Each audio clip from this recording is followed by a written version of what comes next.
असम में भाजपा को करारा झटका।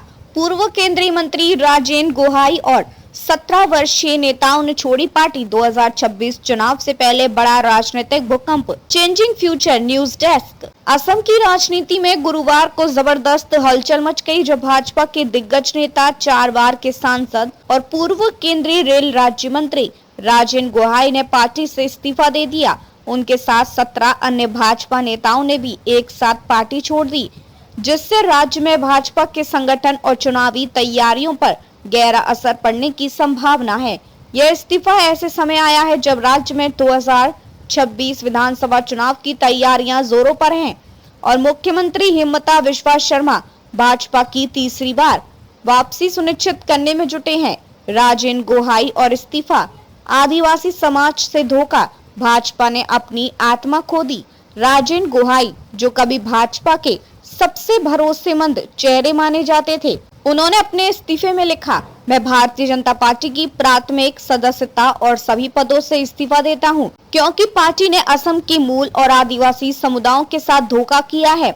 बाहरी लोगों को बसाकर भाजपा ने असम की सांस्कृतिक पहचान को खतरे में डाल दिया है। उन्होंने भाजपा पर गंभीर आरोप लगाते हुए कहा कि पार्टी अब सांप्रदायिक राजनीति के रास्ते पर चल रही है और असमिया समाज को बांटने का काम कर रही है। गोहाई ने भाजपा पर आरोप लगाया कि बांग्लादेशी घुसपैठ पर कार्रवाई करने का वादा भूल गई और राज्य में बाहरी व्यापारिक घरानों को बढ़ावा देकर स्थानीय उद्योगों को कुचल रही है। कौन है राजेंद्र गोहाई? नाम राजेंद्र गोहाई, उम्र 74 वर्ष, पार्टी पूर्व भाजपा सांसद 1999 से 2019, संस्थान नागांव लोकसभा क्षेत्र से 4 बार सांसद, पद पूर्व राज्य मंत्री रेलवे 2016 से 2019, राजनीतिक अनुभव, भाजपा के शुरुआती दौर से पार्टी में सक्रिय, असम की अस्मिता राजनीति के प्रमुख चेहरे। गोहाई असम में भाजपा के शुरुआती निर्माणकर्ताओं में से एक रहे हैं। उन्होंने 1990 के दशक में कांग्रेस छोड़कर भाजपा को असम में जमीनी स्तर पर स्थापित करने में अहम भूमिका निभाई थी। उनके नेतृत्व में भाजपा ने पहली बार नागांव जैसी सीट पर लगातार 4 बार जीत दर्ज की थी। 17 नेताओं ने क्यों छोड़ी पार्टी? सूत्रों के मुताबिक गोहाई के साथ पार्टी छोड़ने वाले 17 नेताओं में ज्यादातर ऊपरी और मध्य असम के हैं, जिनमें नागांव, जोरहाट, शिवसागर, गोलाघाट और सोनितपुर जिलों के संगठन पदाधिकारी शामिल हैं। इन नेताओं का कहना है कि राज्य की मौजूदा भाजपा सरकार ने स्थानीय कार्यकर्ताओं को नजरअंदाज कर बाहरी नेताओं को बढ़ावा दिया है।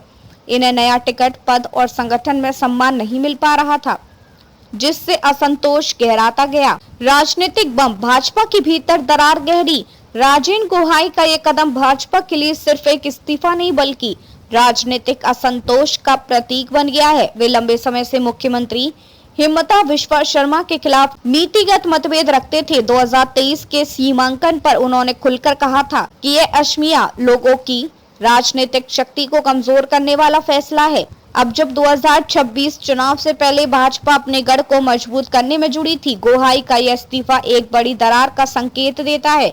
गोहाई के आरोपों की सूची, क्रमांक, आरोप विवरण। आदिवासी समाज से विश्वासघात, भाजपा ने एसटी दर्जे का वादा तोड़ा, 6 समुदाय अब भी इंतजार में हैं। बांग्लादेशी घुसपैठ पर असफलता, 2014 के बाद एक भी घुसपैठिया नहीं रहेगा का वादा झूठ साबित हुआ।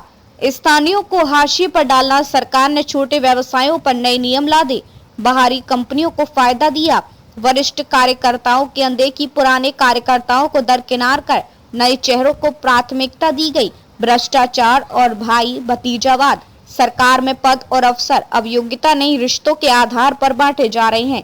भविष्य की संभावनाएं, कांग्रेस या नया मंच। राजनीतिक गलियारों में चर्चा है कि राजेंद्र गोहाई और उनके साथियों का अगला कदम कांग्रेस में शामिल होना या नया राजनीतिक मोर्चा बनाना हो सकता है। कांग्रेस ने भी संकेत दिए कि वह भाजपा छोड़ चुके वरिष्ठ असंतुष्टों के लिए दरवाजे खुले हैं। विशेषज्ञों के अनुसार यदि गोहाई कांग्रेस या किसी क्षेत्रीय संगठन से जुड़ते हैं तो यह भाजपा के लिए ऊपरी असम में बड़ा झटका साबित हो सकता है।